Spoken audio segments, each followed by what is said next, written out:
இன்றைய வேத வசனம் எபேசியர் 5ஆம் அதிகாரம் 16-17. நாட்கள் பொல்லாதவைகளானதால் காலத்தை பிரயோஜனப்படுத்தி கொள்ளுங்கள். ஆகையால் நீங்கள் மதியற்றவர்களாயிராமல் கர்த்தருடைய சித்தம் என்னதென்று உணர்ந்து கொள்ளுங்கள். அன்பானவர்களே, நாம் கடைசி நாட்களில் இருக்கிறோம் அல்லவா? நாட்கள் பொல்லாதவைகள், காலத்தை வீணடிக்க இனி நேரமில்லை. ஆண்டவருக்காக கர்த்தர் நமக்கு கொடுத்திருக்கிற தாளந்துகளை எல்லாம் பயன்படுத்த வேண்டும். சார்லட் எலியட் என்ற அழகான பெண் பியானோ வாசிப்பதில் திறமை வாய்ந்தவர். அவர் வாசிப்பதை கேட்டால் அவ்வளவு இனிமையாக இருக்குமா.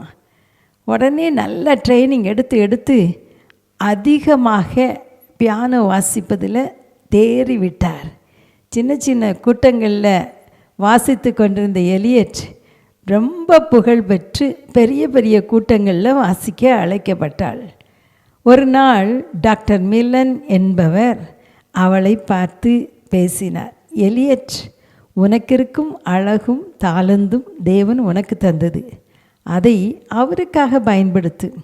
முதலாவது அவரை உன் உள்ளத்தில் ஏற்றுக்கொள் என்றார். அது மட்டுமல்ல, தேவன் தந்த தாளந்துகளை உலக காரியத்துக்காக பயன்படுத்தி பணம், பெயர், புகழை சம்பாதிப்பது பிச்சை எடுப்பதற்கு சமம் என்றார்.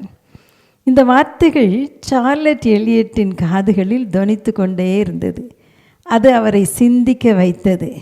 நேரத்தையும் காலத்தையும் இப்படி வீணாக்கி விட்டோமே.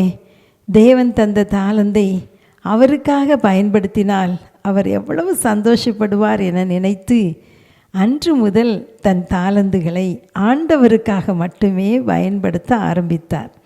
நிறைய பாடல்களையும் எழுதினார்.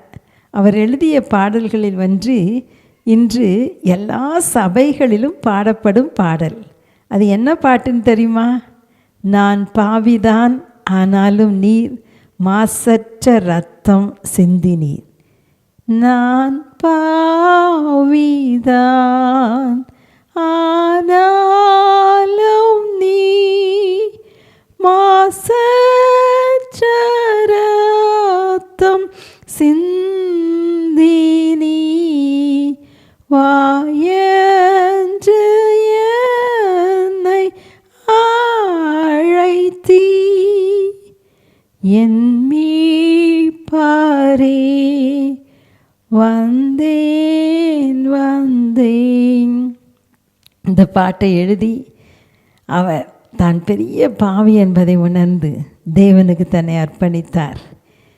அதன் பின்பு தேவன் தந்த தாளந்துகளை அவருக்காக பயன்படுத்துவதை எண்ணி சந்தோஷப்பட்டார்.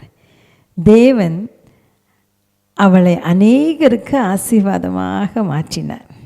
அருமையான சகோதரனே, சகோதரியே, கர்த்தர் உங்களுக்கு எத்தனை தாளந்துகளை கொடுத்துருக்கிறார் இல்லை?